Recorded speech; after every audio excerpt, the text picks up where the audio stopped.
चलो बच्चों, तो आगे बढ़ते हैं। अपना क्रेस्को सीरीज का अगला लेक्चर है पीरियड टेबल। बहुत सिंपल से क्वेश्चन आते हैं एग्जाम में, डायरेक्ट आपका ऑर्डर पूछ लेते सीधा, जैसे आयनस एनर्जी का ऑर्डर बता दो, इलेक्ट्रॉन एफिनिटी का ऑर्डर बता दो, इस टाइप से कुछ ऑर्डर्स होते हैं। और मेजरली इसमें एक्सेप्शन पर ज्यादा फोकस करना है आपको, क्योंकि वही वाले क्वेश्चन एग्जाम में आते हैं। ठीक है, तो मैं यहां पर ज्यादा डिटेल में नहीं जाऊंगा, मैं आपको सिर्फ यहां ट्रेंड बता दूंगा, याद करने के तरीके होंगे वो बता दूंगा, एक्सेप्शन बता दूंगा। ठीक है, कौन कौन सी प्रॉपर्टी हम डिस्कस करने वाले हैं? Atomic size, ionic size, ionization energy, electron gain enthalpy, electronegativity और नेचर ऑफ ऑक्साइड्स। बस इतने में से ही क्वेश्चन आता है। ठीक है, बाकी अगर आपको सारा डिटेल में पढ़ना है तो पीरियड टेबल का पूरा चैप्टर मैंने करा रखा है, क्वेश्चंस के साथ करवा रखा है, आप जाके वहां पे देख सकते हैं। ठीक है, अगर आपको फटाफट से क्विक रिवीजन करना है तो यहां पर ध्यान से देखना बस, है ना। एटॉमिक साइज की अगर बात करेंगे तो हम दो ट्रेंड के बारे में बात करते हैं। नंबर 1 ट्रेंड इसमें होता है इन पीरियड, मतलब लेफ्ट टू राइट अगर हम बात करें। ठीक है, इन पीरियड अगर मैं लिखूंगा मतलब लेफ्ट टू राइट जा रहे हैं। ठीक है, तो लेफ्ट टू राइट जाने पर जेड इफेक्टिव बढ़ता है। देखो, जेड इफेक्टिव बढ़ने का मतलब इफेक्टिव न्यूक्लियर चार्ज बढ़ना, मतलब अट्रैक्शन बढ़ना, सिग्मा बढ़ना मतलब रिपल्सन बढ़ना, ये ध्यान रखना। ठीक है, तो जेड इफेक्टिव बढ़ता है। अच्छा, सिग्मा क्या होता है? स्क्रीनिंग कांस्टेंट है ना, ध्यान रखना। जेड इफेक्टिव बढ़ता है तो अट्रैक्शन बढ़ेगा, और अट्रैक्शन अगर बढ़ेगा तो साइज क्या हो जाएगा? कम हो जाएगा। तो left to right size decrease होता है, ये ध्यान रखना। सेकंड क्या है? Number 2 in group. जब भी मैं ग्रुप लिखूंगा मतलब क्या बोल रहा हूं मैं? Top to bottom. ये लेफ्ट टू राइट, ये टॉप टू बॉटम। ठीक है, यहां लिख भी देता हूं टॉप टू बॉटम, और ये क्या है? Left to right. ठीक है, तो टॉप टू बॉटम अगर आते हैं तो ऑर्बिट नंबर या शेल नंबर बढ़ता है तो साइज बढ़ता है। ठीक है, ये कनेक्शन है। अब कुछ एक्सेप्शंस होते हैं, बहुत ध्यान से लिखना। पहला एक्सेप्शन ये है कि inert gas has highest radii. Size बोलो, रेडियाई बोलो, रेडियस बोलो, ठीक है, बात बराबर है। इनर्ट गैस है highest radii in respective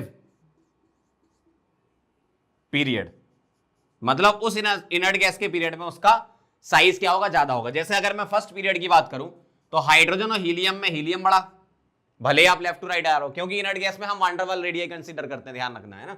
H ही। अगर मैं सेकंड पीरियड की बात करूं तो आप बताओ जरा, लिथियम आता है, फिर क्या आता है? बेरिलियम, फिर बोरॉन, फिर कार्बन, फिर नाइट्रोजन, फिर ऑक्सीजन, फिर फ्लोरीन। इसके बाद नियोन आना चाहिए था, लेकिन वो सबसे आगे आ जाता है क्योंकि वान डेर वाल रेडियस यहां लेते हैं। समझ गए बात को? इसी तरीके से इसके नीचे वाला sodium, magnesium, aluminium, silicon, phosphorus, sulphur, chlorine. अब आर्गन आना चाहिए था, लेकिन वो सबसे आगे आ जाता है वान डेर वाल रेडियस की वजह से। तो पहला एक्सेप्शन क्या है? इनर्ट गैस का उसके रेस्पेक्टिव पीरियड में सबसे ज्यादा साइज होता है, ध्यान रखना। ठीक है, अब चलते हैं अपन सेकंड एक्सेप्शन पर। सेकंड एक्सेप्शन है 3D सीरीज। 3D सीरीज में क्या होता है?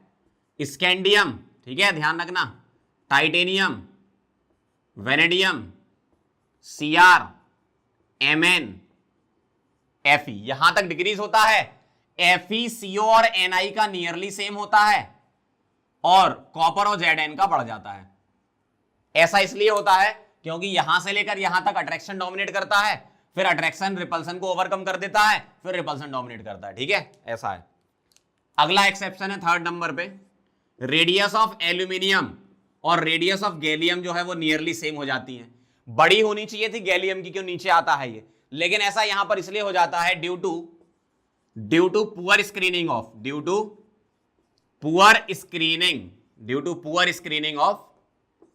3d10 इलेक्ट्रॉन्स इन गैलियम, क्योंकि गैलियम का एटॉमिक नंबर 31 है ना, उसी में तो 3d भरोगे, एल्यूमिनियम में थोड़ी 3d भरेगा, है ना। तो ये इसका रीजन है, ध्यान रखना आप। जिसकी वजह से क्या होता है भाई? स्क्रीनिंग पुअर होने का मतलब रिपल्सन पुअर है तो अट्रैक्शन डोमिनेट करेगा, तो गैलियम का साइज कम होते होते इतना हो जाएगा कि एल्यूमिनियम के बराबर हो जाता है नियरली। ठीक है, पॉइंट नंबर 4 क्या कहता है? रेडियस ऑफ 4D सीरीज और रेडियस ऑफ 5D सीरीज ये नियरली इक्वल होती है।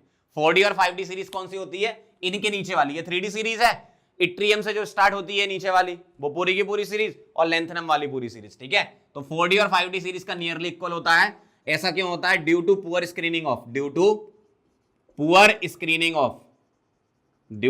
Screening of 4f14 electrons. ठीक है, और ये हम इसको हम क्या बोलते हैं? इसको हम बोलते हैं लेंथेनॉइड लेंथेनाइड कॉन्ट्रैक्शन भी बोलते हैं, ध्यान रखना, लेंथेनाइड कॉन्ट्रैक्शन। तो लेंथेनाइड कॉन्ट्रैक्शन की वजह से 5D का साइज कम होते होते इतना हो जाता है कि 4D के बराबर आ जाता है। इसका कोई नाम नहीं है, इसको 3D 10 इलेक्ट्रॉन की स्क्रीनिंग बोलते हैं। 4F की स्क्रीनिंग है तो उसको बोलते हैं लेंथेनाइड कॉन्ट्रैक्शन। अगर कभी 5F की स्क्रीनिंग होती है, ब्लॉक में बताया था मैंने, तो उसको एक्टिनाइड कॉन्ट्रैक्शन बोलते हैं, ध्यान रखना, ठीक है। फटाफट से नोट करो। अब अपन इसके क्वेश्चन भी कर लेते हैं, तो साथ साथ क्वेश्चन करते जाएंगे तो आपको समझ में आ जाएगा, है ना। लिखो फटाफट। चलो आगे बढ़ते हैं, कुछ क्वेश्चन देख लेते हैं इसके फटाफट से। देखो क्या कह रहे हैं आपसे, साइज कंपेयर कराओ, ठीक है, ध्यान से देखना जरा। लिथियम, पोटेशियम, सोडियम, ठीक है। तो आप बताओ जरा, ये अल्कली मेटल से बिलोंग करते हैं, और अल्कली मेटल में देखो जरा क्या आता है, हेलिना की रूबी से फ्रेंडशिप, याद है ना आपको। वैसे अल्कली मेटल तो लिथियम से बोलते हैं पर लेकिन पूरा याद करते हैं, हेलिना की रूबी से फ्रेंडशिप। तो क्या आता है, Li सबसे पीछे, फिर Na, और फिर क्या आता है K, ठीक है। अगला देखना जरा, वेनेडियम, Fe और Mn। तो ये हो गया आपकी 3D सीरीज, ठीक है। तो वेनेडियम का सबसे ज्यादा लेफ्ट टू राइट जाते हो तो कहां, Fe तक डिक्रीज होता है, तो V आएगा, फिर Mn आएगा, फिर Fe आएगा। Ne, B और B, ये तो इनर्ट गैस है सबसे ज्यादा इसके पीरियड में। उसके बाद क्या आता है बताओ जरा, बेरिलियम का ज्यादा, और फिर बोरॉन, क्योंकि डिक्रीज होता है लेफ्ट टू राइट जाते हैं तो। नियोन का सबसे ज्यादा हो जाता है। स्कैंडियम, इट्रियम और लेंथेनम में देखो जरा, स्कैंडियम सबसे कम, फिर इट्रियम और फिर लेंथेनम। अब जरा ध्यान देना यहां पर, मैंने आपसे बोला था कि 4D और 5D सीरीज का इक्वल हो जाता है, लेकिन वो कहां से आपको अप्लाई करना है वो ध्यान से देखना जरा, ध्यान से समझना।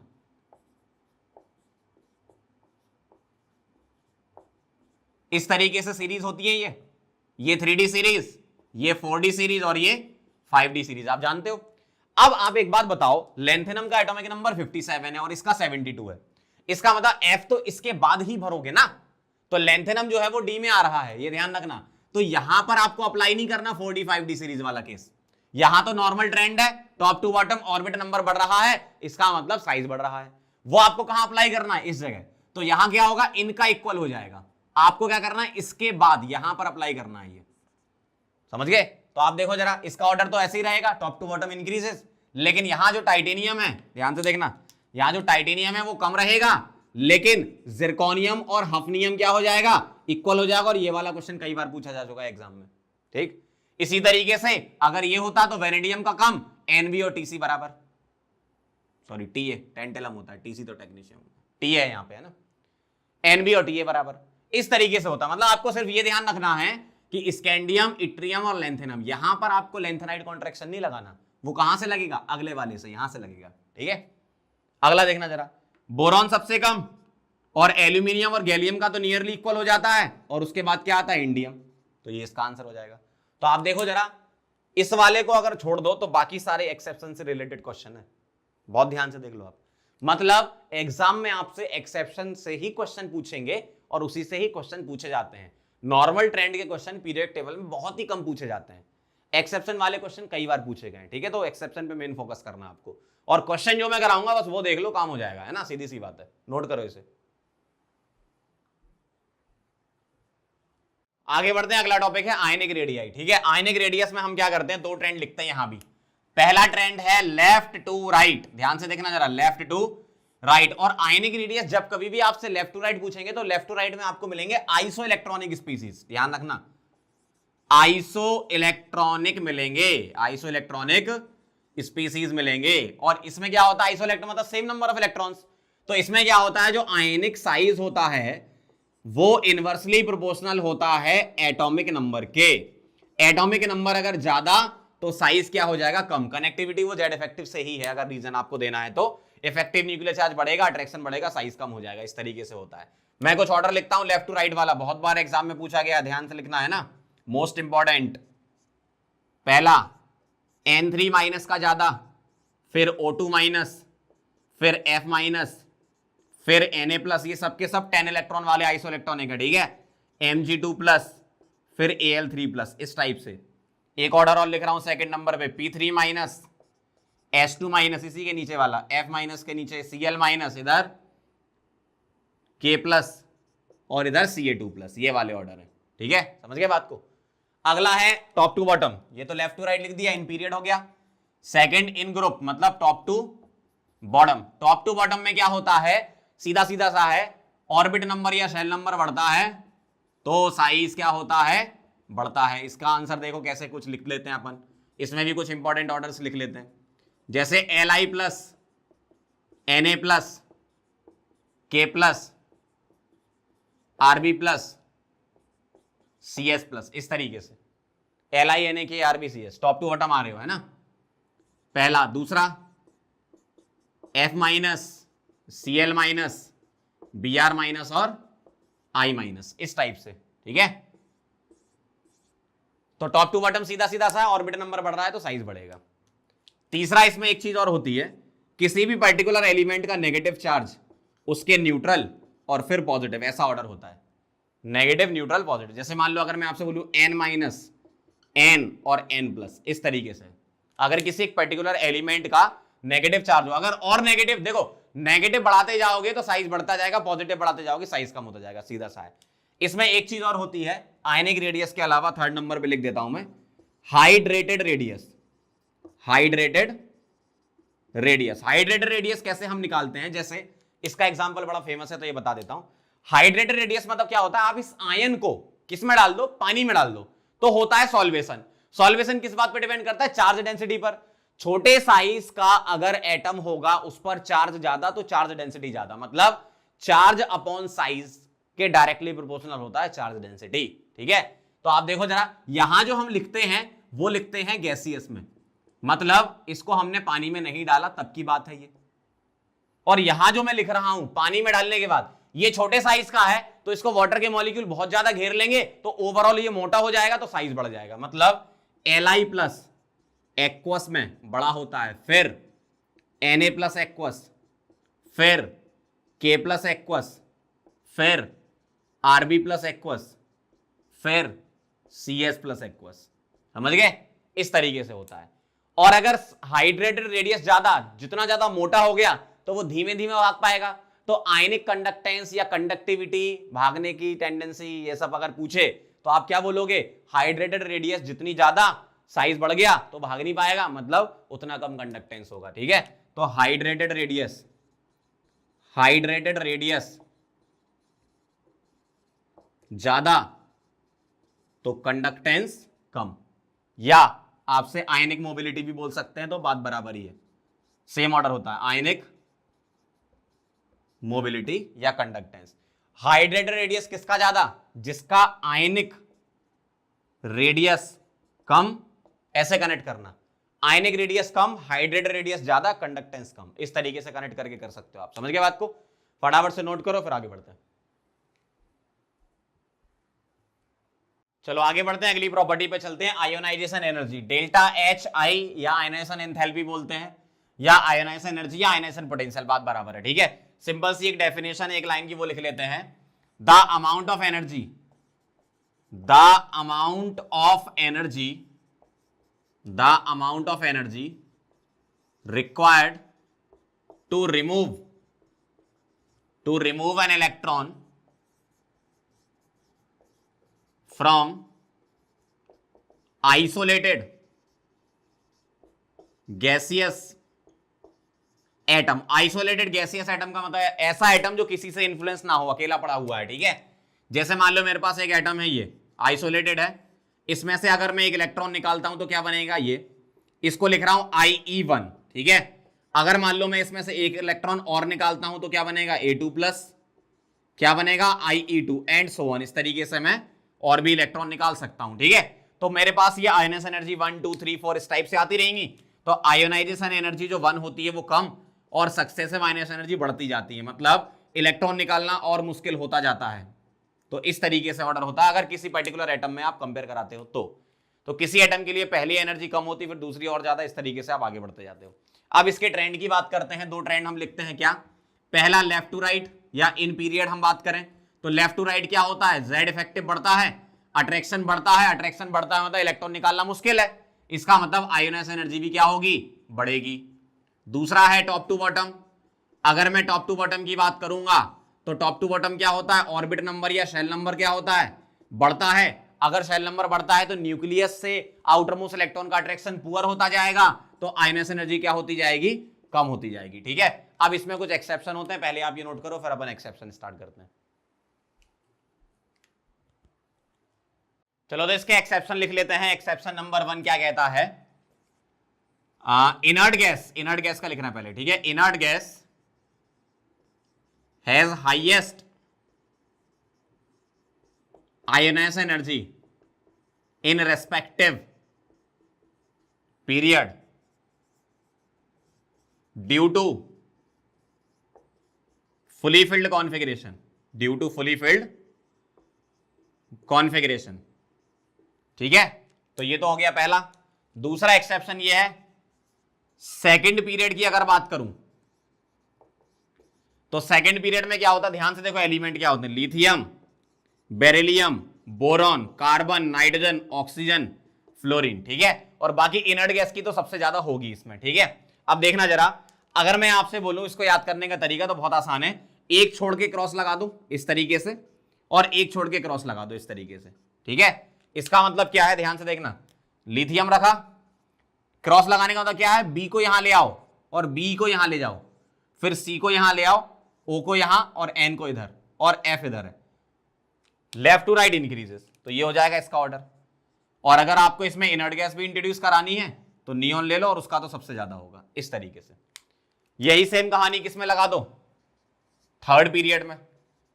यही सेम कहानी किसमें लगा दो, थर्ड पीरियड में। थर्ड पीरियड में क्या क्या आएंगे बताओ जरा, लिथियम के नीचे क्या आता है, सोडियम, इस तरीके से, ठीक है। इसमें भी वही करो, एक छोड़ के क्रॉस लगा दो फिर एक छोड़ के क्रॉस लगा दो इस तरीके से, ठीक। क्या आएगा, Na, उसके बाद क्या आएगा, Al, फिर Mg, फिर Si, फिर S, फिर P, फिर Cl, फिर Ar, और लेफ्ट टू राइट इंक्रीजेस। तो इस तरीके से आप याद रख सकते हो आयनस एनर्जी। और ये कौन सी वाली, फर्स्ट आयनस एनर्जी है, ठीक है। अब यहां पर दो जगह एक्सेप्शन आ रहा है, बेरिलियम, बोरॉन और नाइट्रोजन ऑक्सीजन में, ठीक है। इसमें एक चीज और डिस्कस करनी है अपने को, इससे रिलेटेड पॉइंट लिख देता हूं कि बेरिलियम की एनर्जी ज्यादा होती है किससे, बोरॉन से। ये कौन सी वाली है, ये है फर्स्ट आयोनाइजेशन एनर्जी, ठीक है। लेकिन अगर आप कभी आपसे सेकंड पूछ ले तो सेकंड आयोनाइजेशन एनर्जी बेरिलियम की कम हो जाएगी और बोरॉन की ज्यादा हो जाएगी। सिमिलरली फर्स्ट आईई नाइट्रोजन की ज्यादा होती है ऑक्सीजन से, देखो, और सेकंड आईई किसकी ज्यादा हो जाएगी, नाइट्रोजन की कम, ऑक्सीजन की ज्यादा। क्योंकि हम इसको कॉन्फ़िगरेशन से समझेंगे, कैसे, बेरिलियम का कॉन्फ़िगरेशन होता है 1s2 2s2 और इसका 1s2 2s2 2p1। तो पहला इलेक्ट्रॉन निकालना इसमें से आसान है। जब ये इलेक्ट्रॉन इसमें से आसान है निकालना तो इसका कॉन्फ़िगरेशन क्या बनेगा, 1s2 2s2, और इसमें से जब एक निकाल दोगे तो 1s2 2s1। अब दूसरा इलेक्ट्रॉन निकालना बेरिलियम में से आसान है, ठीक है। इस तरीके से होता है ये। वैसे नाइट्रोजन का है 1s2 2s2 2p3 और ऑक्सीजन 1s2 2s2 2p4। तो पहला इलेक्ट्रॉन निकालना ऑक्सीजन से आसान है क्योंकि हाफ फील्ड बन जाएगा, ये ऑलरेडी हाफ फील्ड है। लेकिन जब दूसरा इलेक्ट्रॉन निकालोगे तो ऑक्सीजन से निकालना मुश्किल है। इस तरीके से होता है। जैसा बेरिलियम और बोरॉन में था, सेम वही एक्सप्लेनेशन Mg और Al का है। जो नाइट्रोजन ऑक्सीजन का था वही एक्सप्लेनेशन फास्फोरस और सल्फर का है, ठीक है। तो ये हो गया अपना 3 एक्सेप्शन हो गए। चौथे नंबर पे चल रहे हैं अपन। फोर्थ नंबर पे बोरॉन फैमिली। बोरॉन फैमिली में जो एक्सेप्शन होता है आयनस एनर्जी का, वो देखना जरा ध्यान से। ये मैंने बोरॉन फैमिली में भी खैर आपको बताया था, W बनाना बताया था मैंने। क्या करना आपको, इस तरीके से W बनाना है। ये पहला पॉइंट, ये दूसरा, ये तीसरा, ये चौथा और ये पांचवा। और इसी तरीके से एलिमेंट भी इसी सीक्वेंस में लिख लो, बोरॉन, एल्यूमिनियम, गैलियम, इंडियम और थेलियम। जो पॉइंट सबसे ऊपर आ रहा है उसको पहले लिखो, उसके बाद क्या आ रहा है, थेलियम, उसको लिखो, उसके बाद क्या आ रहा है, गैलियम, उसको लिखो, उसके बाद क्या आ रहा है, एल्यूमिनियम, उसको लिखो, और उसके बाद क्या आ रहा है, इंडियम, उसको लिखो। अब यहां पर आपको दो एक्सेप्शन दिख रहे हैं, क्या, थेलियम का ज्यादा है किससे, इंडियम से, और गैलियम का ज्यादा है किससे, एल्यूमिनियम से। देखो आप ऊपर से उठाया मैंने ऑर्डर। इसका रीजन क्या है, इसका रीजन है लेंथेनाइट कॉन्ट्रैक्शन और इसका रीजन है poor screening of 3D, poor screening of 3D electrons, ठीक है। तो ये हो गए 4 एक्सेप्शन। पांचवा एक लास्ट और है। अगर डी सीरीज की बात करूं तो 5D आता है पहले, फिर 3D और फिर 4D। अगर डी सीरीज की बात करें तो 5D सीरीज, फिर 3D, फिर 4D, ठीक है। फटाफट से इसको नोट करो फिर आगे बढ़ते हैं। चलो आगे बढ़ते हैं। कुछ क्वेश्चन कर लो जरा, आयनस एनर्जी के क्या क्या हैं देखना ध्यान से। इन तीनों में कंपेयर करानी है, ठीक है। तो अभी जो क्रॉस वाला मैंने तरीका बताया था उसमें देख लो आप, बेरिलियम, फिर कार्बन आता है, फिर क्या आता है, नाइट्रोजन, ठीक है। अगर इन तीनों को कंपेयर कराएं तो, ऑक्सीजन नाइट्रोजन और नियोन में देखो जरा, नियोन सबसे पहली बात इनर्ट गैस है सबसे ज्यादा, नाइट्रोजन ऑक्सीजन में नाइट्रोजन का ज्यादा होता है, फिर ऑक्सीजन होता है, हाफ फील्ड वाला है ये वाला। सिमिलरली यहां पर भी ऐसे आएगा, AR आएगा, फिर P आएगा और फिर ऐसा आएगा, इसी का ही नीचे वाला पार्ट है ये। अगला देखो टाइटेनियम, जिरकोनियम, हफनियम, ये 5D 3D 4D वाला केस हो गया। तो आप याद करो 5D सीरीज में कौन आता है, 5D सीरीज में कौन आता है, HF आता है, ठीक है। फिर आता है 3D मतलब TI, और फिर आता है 4D मतलब ZR, इस तरीके से। MgCsR इसमें कोई एक्सेप्शन नहीं, अल्कलाइन अर्थ मेटल है ये। ऊपर से नीचे आने से एनर्जी क्या होती है, डिक्रीज। तो मैग्नीशियम की सबसे ज्यादा, फिर Ca, फिर Sr। ये बोरॉन फैमिली सबसे भयंकर एक्सेप्शन है बोरॉन फैमिली का, याद रखना। गैलियम आता है, फिर एल्यूमिनियम आता है और फिर इंडियम आता है, वो W बनाना बताया था मैंने, ठीक है। उस तरीके से याद कर लेना, फटाफट से नोट करो, फिर अगली प्रॉपर्टी पे चलते हैं। चलो आगे बढ़ते, प्रॉपर्टी नंबर 5 क्या कहती है, इलेक्ट्रॉन गेन एंथैल्पी। छोटी सी डेफिनेशन है, फटाफट से लिख लेते हैं। The amount of energy, the amount of energy, the amount of energy required or released by gain of an electron in isolated gaseous atom। ठीक है, ध्यान से देखना जरा मैं क्या कहना चाह रहा हूं। जैसे एक एटम है मेरे पास A, इसने इलेक्ट्रॉन लिया तो क्या बनाएगा, ये A नेगेटिव बनाएगा। A ने इलेक्ट्रॉन लिया तो क्या बनाएगा, A नेगेटिव बनाएगा। तो इस रिएक्शन में जो एनर्जी निकलेगी डेल्टा Heg या एब्जॉर्ब होगी, उसको हम बोलेंगे क्या, इलेक्ट्रॉन गेन एंथैल्पी। अगर मान लो मेरे पास पहले से ही नेगेटिव है, उसमें मैंने इलेक्ट्रॉन ऐड किया, अब ये होता अगर मुझे दोबारा इलेक्ट्रॉन ऐड करना है तो अब होगा नेगेटिव में रिपल्सन, तो बनेगा तो जरूर A2 माइनस, लेकिन अब आपको एनर्जी देनी पड़ेगी क्यों, इलेक्ट्रॉन ऐड करना है। तो डेल्टा Heg यहां पर जो होगा वो पॉजिटिव होगा। ये वाला पॉजिटिव हो भी सकता है और नेगेटिव भी हो सकता है। यूजुअली नेगेटिव होता है, नेगेटिव होने का मतलब एनर्जी निकलना। एब्जॉर्ब कुछ केसेस में होती है, जैसे इनर्ट गैसेस हो गए, उनकी जो होती है वो पहली वाली ही पॉजिटिव हो जाती है। नाइट्रोजन हो गया, उसकी पहली वाली ही पॉजिटिव हो जाती है, ऐसा होता है। तो डेल्टा Heg क्या है, यूजुअली तो नेगेटिव होती है पहली वाली, लेकिन कुछ केसेस में पॉजिटिव भी होती है। लेकिन जो सेकंड है, सेकंड वाली, अगर मैं इसको 1 लिखूं, इसको 2 लिखूं, सेकंड वाली, थर्ड वाली, फोर्थ वाली, ये सारी की सारी पॉजिटिव होती है। क्यों, एक बार नेगेटिव बन गया तो अब आपको इलेक्ट्रॉन ऐड करना है इसमें, और इलेक्ट्रॉन ऐड करना है मतलब रिपल्सन होगा नेगेटिव नेगेटिव के बीच का, इसका मतलब आपको एनर्जी देनी पड़ेगी। समझ गए बात।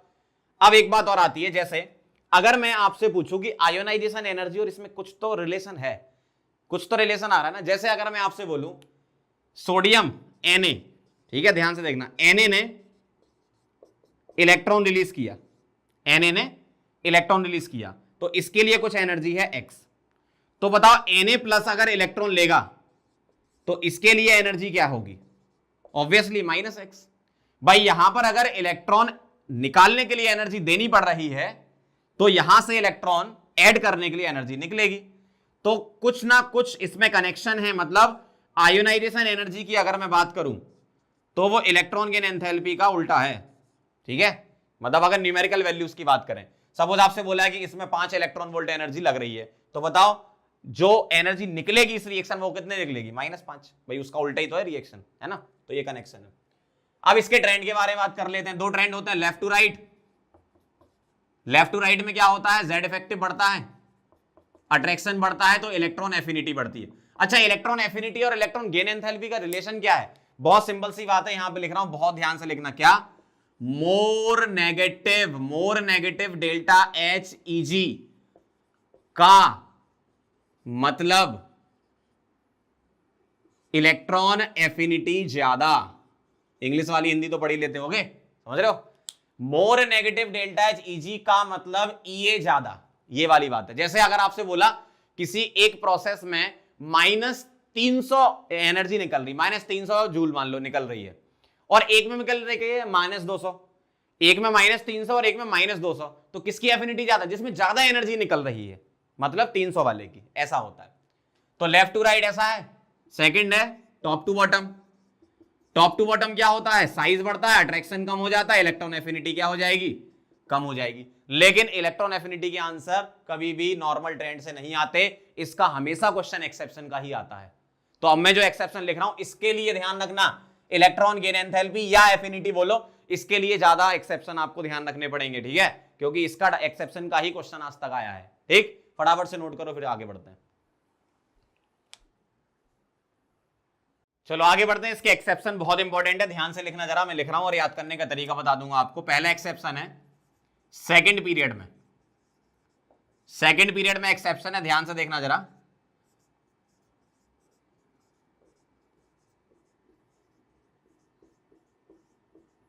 ये है इसका एक्सेप्शन, ठीक है।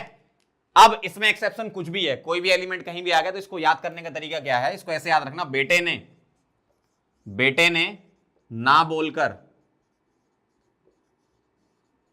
लड़की को, सीओ मतलब को, फंसाया, बेटे ने ना बोलकर लड़की को फंसाया, ऐसे याद कर लेना। और थर्ड पीरियड का भी एक्सेप्शन है। थर्ड पीरियड में क्या आता है, ध्यान से देखना जरा।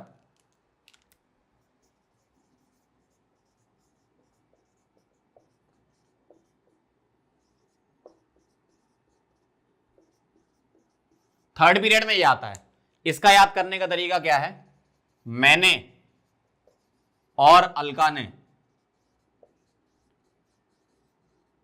प्यारी सी शादी कर ली, ठीक है, इस तरीके से आप याद कर सकते हो। अब इसमें इंपॉर्टेंट पॉइंट ध्यान से सुनना जरा, कई बुक में नियोन का पीछे बेरिलियम का आगे दे रखा है, अपने को बस ये ध्यान रखना है कि वैसे भी इनका पॉजिटिव ही है, इलेक्ट्रॉन एफिनिटी। क्यों? क्योंकि ये फुली फिल्ड कॉन्फ़िगरेशन वाले, तो ध्यान रखो कौन कौन से, ये फुली फिल्ड और ये हाफ फिल्ड। तो ये जो है ना, इन तीनों का अगर कभी क्वेश्चन में ऐसा लिखा हो कि इलेक्ट्रॉन एफिनिटी 0 या इलेक्ट्रॉन गेन एंथैल्पी 0 या पॉजिटिव, ठीक है, ध्यान से सुनो, 0 और पॉजिटिव इनका होता है। कौन सा वाला? पहला वाला। ये जो ट्रेंड लिखते हैं ना अपन, ये एक्सेप्शन वाले जो लिख रहा हूं वो फर्स्ट वाले लिख रहा हूं, है ना, फर्स्ट इलेक्ट्रॉन गेन एंथैल्पी की बात चल रही है। तो 0 बोले आपसे या पॉजिटिव बोले, तो इन तीनों का होता है। और यहां पर इन दोनों का 0 या पॉजिटिव, वो क्वेश्चन पे डिपेंड करता है। मान लो आपसे बोला गया है कि किसका इलेक्ट्रॉन एफिनिटी पॉजिटिव है या किसका इलेक्ट्रॉन गेन एंथैल्पी पॉजिटिव, ऐसा बोल दो, या 0 है, दो में से कोई एक क्वेश्चन लिखा होगा, तो इन एलिमेंट में से आप देख लेना वही आंसर होगा। 0 का मतलब क्या होता है, इलेक्ट्रॉन लेने की इच्छा ही नहीं है, क्योंकि पहले से ही फुली फिल्ड या हाफ फिल्ड है। अच्छा, हाफ फिल्ड तो ये भी है, तो यहां क्यों नहीं हो रहा है ऐसा? क्योंकि यहां पर वैकेंट डी है इसके पास, तो ये इलेक्ट्रॉन ले सकता है, जबकि यहां वैकेंट डी नहीं होते, ध्यान रखना। तो 1 2 3 4 5 ये जो लिखे हैं अभी तक बोर्ड पे, मतलब सीधी सी बात है, alkaline earth metal fully filled होता है, इनर्ट गैस फुली फिल्ड होते हैं, तो वो इलेक्ट्रॉन लेना नहीं चाहेंगे, तो उनका इलेक्ट्रॉन गेन एनर्जी या तो 0 होगा, और अगर जबरदस्ती ऐड करा रहे हो तो प्लस हो जाएगा, ठीक है, सीधी सी बात है। चलो ये हो गया सेकंड और थर्ड पीरियड। अब आगे बढ़ते हैं। तीसरा एक्सेप्शन ये है कि 3p मतलब थर्ड पीरियड एलिमेंट कोई भी हो, उसका सेकंड पीरियड से ज्यादा होता है। क्यों? क्योंकि वैकेंट डी ऑर्बिटल होते हैं, ठीक है, due to vacant D orbitals,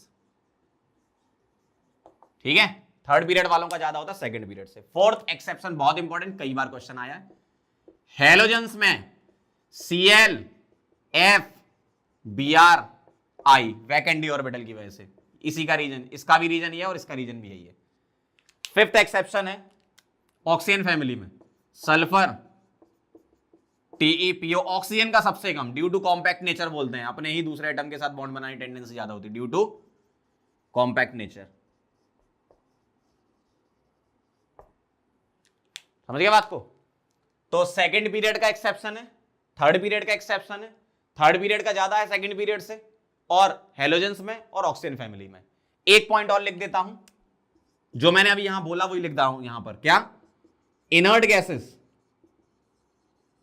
gases have 0 और positive electron gain enthalpy, electron gain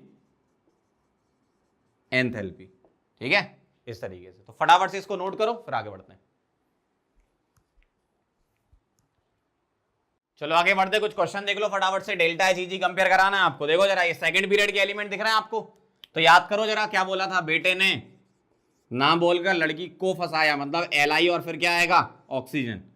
ये कौन सा, मैंने और अलका ने प्यारी सी शादी कर ली, इस टाइप से, ठीक है। ये ऑक्सीजन फैमिली हो गया, तो सल्फर फिर Ac और फिर O। ये हो गया आपका हेलोजन, Cl का ज्यादा, फिर F फिर Br। मेन चीज वही है, एक्सेप्शन याद होंगे, ऐसे आंसर लिखना है। Third period second period, third period का ज्यादा ड्यू टू वैकेंडी। ये वाला कौन सा आ गया, ये आपका सेकंड पीरियड का आ गया। इसका मतलब क्या हो गया, बेटे ने ना बोलकर लड़की को फंसाया, इस तरीके से। बहुत सिंपल है। तो अगर आपको एक्सेप्शन याद हो जाएंगे तो फटाफट क्वेश्चन आप बना लोगे। नोट करो, फिर आगे बढ़ते हैं। आगे बढ़ते हैं। सेकंड लास्ट प्रॉपर्टी है इलेक्ट्रोनेगेटिविटी। ध्यान से देखना जरा, इलेक्ट्रोनेगेटिविटी की डेफिनेशन लिख रहा हूं मैं। क्या, the tendency of an atom to attract shared pair electrons towards itself is called electronegativity. ऐसा होता है, जैसे अगर मान लो मेरे पास ऐसा लिखा है ए सिंगल बी, अगर ये इलेक्ट्रॉन की टेंडेंसी बी की तरफ जाने की ज्यादा है तो मैं बोलूंगा बी की इलेक्ट्रोनेगेटिविटी क्या है, ए से ज्यादा है। ऐसा, अगर ये इलेक्ट्रॉन पेयर की टेंडेंसी ए की तरफ जाने की ज्यादा है तो मैं बोलूंगा बी की इलेक्ट्रोनेगेटिविटी अब ए से कम है, ए की ज्यादा है। और पॉलिंग स्केल पर हम इलेक्ट्रोनेगेटिविटी के कुछ डेटा याद रखते हैं, और इलेक्ट्रोनेगेटिविटी के ट्रेंड में ऐसा कोई एक्सेप्शन नहीं है। तो मैं क्या लिख रहा हूं, सीधे ट्रेंड लिख रहा हूं, फिर डेटा लिख दूंगा। तो ट्रेंड्स हम क्या क्या लिखते हैं, पहला लेफ्ट टू राइट। बताओ जरा, लेफ्ट टू राइट क्या होता है, इलेक्ट्रोनेगेटिविटी बढ़ती है, जेड इफेक्टिव बढ़ता है, इलेक्ट्रोनेगेटिविटी बढ़ती है। और second top to bottom size बढ़ता है, अट्रैक्शन पुअर होता है, इलेक्ट्रोनेगेटिविटी डिक्रीज होती है। ठीक है, और हम इलेक्ट्रोनेगेटिविटी को पॉलिंग स्केल पर निकालते भी हैं बॉन्ड एनर्जी का डेटा यूज करके। उसको यहां डिटेल में डिस्कस करना भी नहीं, क्रैश कोर्स चल रहा है। अब आपको क्या है, कुछ वैल्यूज याद रखनी है इलेक्ट्रोनेगेटिविटी की। क्या, सेकंड पीरियड के याद रखना, lithium, beryllium, boron, carbon, nitrogen, oxygen, fluorine. बहुत सिंपल है, याद रखना, इसलिए याद भी कर सकते हो। इसका 1 होता है, अब इसमें आधा आधा बढ़ाते जाओ, 1.5, 2, 2.5, 3, 3.5 और 4, इस तरीके से। HP हिंदुस्तान पेट्रोलियम का होता है 2.1, H और P का 2.1 इलेक्ट्रॉन एफिनिटी, और सिस का 2.5। ठीक, नाइट्रोजन क्लोरीन का नियरली सेम, नाइट्रोजन का अपन 3 लेते हैं तो क्लोरीन का जो है वो 3.1 होता है, थोड़ा सा ज्यादा होता है। ठीक है, नियरली सेम है लेकिन थोड़ा सा ज्यादा है। तो ये वैल्यूज आपको याद रखनी है बस। इसके अलावा नॉर्मल ट्रेंड पर बेस्ड क्वेश्चन होते हैं, आप फटाफट से बना लोगे। ठीक, एक इंपॉर्टेंट पॉइंट और लिखना चाहता हूं, अगर किसी पर्टिकुलर एलिमेंट में अगर आप पॉजिटिव चार्ज बढ़ाते जाते हो तो इलेक्ट्रोनेगेटिविटी पॉजिटिव की ज्यादा होती है, और अगर एलिमेंट में नेगेटिव चार्ज बढ़ाते जाते हो तो इलेक्ट्रोनेगेटिविटी कम होती जाती है। ये ध्यान रखना, ठीक है, इसको नोट करो, फिर आगे बढ़ते हैं। चलो आगे बढ़ते, कुछ क्वेश्चन देख लो इलेक्ट्रोनेगेटिविटी पर बेस्ड। देखना जरा, सेकंड पीरियड के एलिमेंट है ये तीनों, तो लेफ्ट टू राइट इलेक्ट्रोनेगेटिविटी क्या होती, बढ़ती है, तो लिथियम पहले आएगा, फिर बेरिलियम, फिर क्या आएगा, ऑक्सीजन। इसी तरीके से अगर हेलोजेंस की बात करें तो F है, Cl है, Br है। टॉप टू बॉटम क्या होता है, इलेक्ट्रोनेगेटिविटी डिक्रीज होती है, तो F आएगा, Cl आएगा और फिर Br आएगा। इसमें देखो जरा, ये भी टॉप टू बॉटम है तो इलेक्ट्रोनेगेटिविटी क्या होती है, डिक्रीज, तो ऑक्सीजन, सल्फर, सेलेनियम।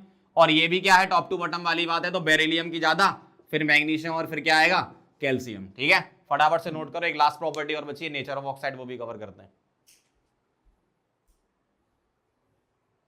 चलो आगे बढ़ते हैं अगले टॉपिक पर। अगला टॉपिक है नेचर ऑफ ऑक्साइड्स। ठीक है, ध्यान से देखना जरा। पहला, जो नॉन मेटेलिक ऑक्साइड्स होते हैं, नॉन मेटेलिक ऑक्साइड्स, ये होते हैं एसिडिक नेचर के। ठीक है, यूजुअली ऐसा होता है, एसिडिक नेचर के होते हैं। दूसरा है मेटेलिक ऑक्साइड, मेटेलिक ऑक्साइड्स ये होते हैं बेसिक नेचर के। ठीक है, तो एसिडिक ऑक्साइड क्या होते हैं, नॉन मेटल के ऑक्साइड। बेसिक ऑक्साइड क्या होते हैं, यूजुअली मेटल के ऑक्साइड। ठीक है, अब आपको तीसरा पॉइंट ध्यान रखना पड़ेगा, कुछ न्यूट्रल ऑक्साइड, न्यूट्रल ऑक्साइड। तो न्यूट्रल ऑक्साइड्स कौन कौन से होते हैं, NO, N2O और CO, ये ध्यान रखना, ये 3 न्यूट्रल ऑक्साइड होते हैं। और एम्फोटेरिक ऑक्साइड, ये वाला क्वेश्चन बहुत बार एग्जाम में आया। ठीक है, एम्फोटेरिक ऑक्साइड मतलब जो एसिडिक और बेसिक दोनों ही नेचर दिखाते हैं। कौन कौन से आपको याद रखने हैं, V2O5, Cr2O3, ZNO, Al2O3, SN के दोनों SNO, SNO2, PB के दोनों PBO, PBO2 और बेरिलियम का। तो कौन कौन से आपको याद रखना है, VCr vanadium, chromium, Zn, Al, SN, Pb और Be, इनके ऑक्साइड एम्फोटेरिक होते हैं। कैसे याद रखोगे? वर्णाकार में जनाबे आली सनक पड़े बे। ठीक है, इस टाइप से आप याद कर लेना, बहुत इंपॉर्टेंट क्वेश्चन होता है एम्फोटेरिक ऑक्साइड का। अब इसमें आपसे एसिडिक स्ट्रेंथ पूछते हैं, तो मैं ट्रेंड लिख देता हूं किसका? एसिडिक स्ट्रेंथ का। एसिडिक स्ट्रेंथ की अगर बात आती है, एसिडिक स्ट्रेंथ, ध्यान से देखना जरा, दो ट्रेंड हम लिखेंगे, left to right, top to bottom. तो पहला है लेफ्ट टू राइट, तो left to right non metallic character बढ़ता है, नॉन मेटेलिक कैरेक्टर बढ़ेगा तो एसिडिक स्ट्रेंथ क्या होगी? बढ़ेगी। दूसरा ट्रेंड क्या है? Top to bottom, top to bottom non metallic character कम होगा, क्यों? मेटेलिक कैरेक्टर बढ़ेगा, तो नॉन मेटेलिक कम होगा तो एसिडिक स्ट्रेंथ क्या हो जाएगी? कम। तो top to bottom acidic strength कम होती है। अगर एक ही एलिमेंट के डिफरेंट ऑक्साइड आ गए तो तीसरे पॉइंट में ये लिखेंगे oxides of same element, oxides of same element अगर आया, सेम एलिमेंट, तो ऑक्सीडेशन नंबर से चलेंगे। Acidic strength is directly proportional to oxidation number. जैसे अगर आपसे SO3 का पूछ लिया और SO2 कौन अच्छा है, तो आप बोलोगे यहां +6 ऑक्सीडेशन नंबर है, यहां 4, तो ये ज्यादा अच्छा है। इस तरीके से चलते हैं अपन, समझ गए बात को? और अगर आपसे फोर्थ पॉइंट में ऑक्सी एसिड का पूछ लिया, acidic strength of oxy acid भी लिख देता हूं मैं यहां पे, है ना, ये तो मैंने ऑक्साइड के लिए लिखे।